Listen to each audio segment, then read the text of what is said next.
ছোটখাটো মানুষের ছোটখাটো ইচ্ছা তখন যদি পূরণ হয় তখন বলেন তো কেমন মজা লাগে, কত আনন্দই না হয়।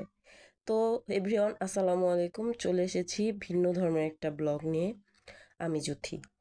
আমার অনেক দিনের ইচ্ছা ছিল যে আমি আমি তো খুবই সাধারণ একজন মানুষ, খুবই গরিব মানুষ। তো আমি কিছু মানুষকে একটু নিজে রান্না করে, নিজের হাতে বাজার থেকে শুরু করে রান্না বান্না সব করে খাওয়াবো।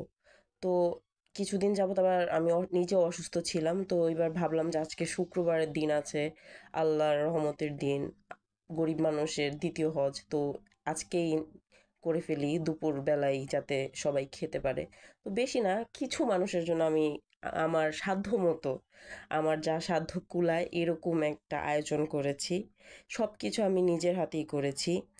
আমার ভুল ত্রুটি হয়তো বা অনেক হবে, আপনারা সবাই অনেক হয়তো বা রান্না বান্না পারেন, আমি চেষ্টা করি, সবাই বলে ভালো।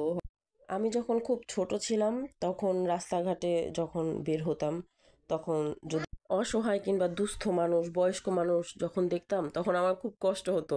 তখন আমার মনে হতো আল্লাহ আমাকে যদি অনেক টাকা দেয় তাহলে আমি এদের জন্য কিছু একটা করব। এরকম মনে হয় সবারই, এরকম মনে হয় যে অসহায় মানুষকে দেখলে, ইভেন আমি যদি কুকুর বিড়ালকেও রাস্তা থেকে অসহায় ভাবে আমার খুব কষ্ট লাগে, আমি না পারি ধরে নিয়ে আসি।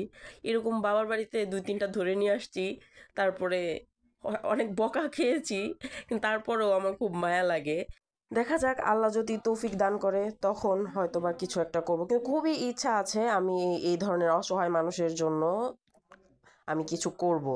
আমার খুব ছোটবেলা থেকে ইচ্ছা যে আমি একটা বৃদ্ধাশ্রম দিব, আমি অন্তত 2-3টা মানুষ পালতে পারলেও তো আমি পালবো।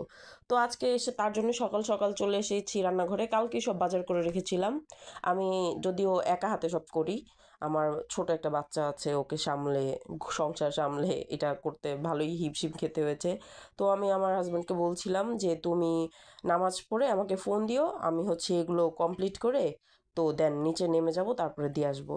ও ঠিকই নামাজে চলে গেছে, কিন্তু আমি আর কমপ্লিট করেছি ঠিকই, কিন্তু আমার মেয়ে দুষ্টু বাচ্চা এত দুষ্টু করছিল, আজকে ওর ভাল লাগছিল না, ও ঘুমাচ্ছিল না, একা একা কান্নাকাটি করছিল। পরে ওকে গোসল করাতে আর খাওয়াতে গিয়ে আমি একটু পিছনে পড়ে গিয়েছি। তো তারপরে হচ্ছে গিয়ে প্যাকিং করে নিয়েছি, প্যাকিং হয়েছিল না, আমার হাজব্যান্ড আসলে পরে ও আর আমি একসাথে প্যাক করে তারপরে বের হয়ে গিয়েছিলাম। এই পাশেই আমাদের এখানে, পাশেই হচ্ছে গিয়ে আমি বেরিয়েছিলাম মসজিদে।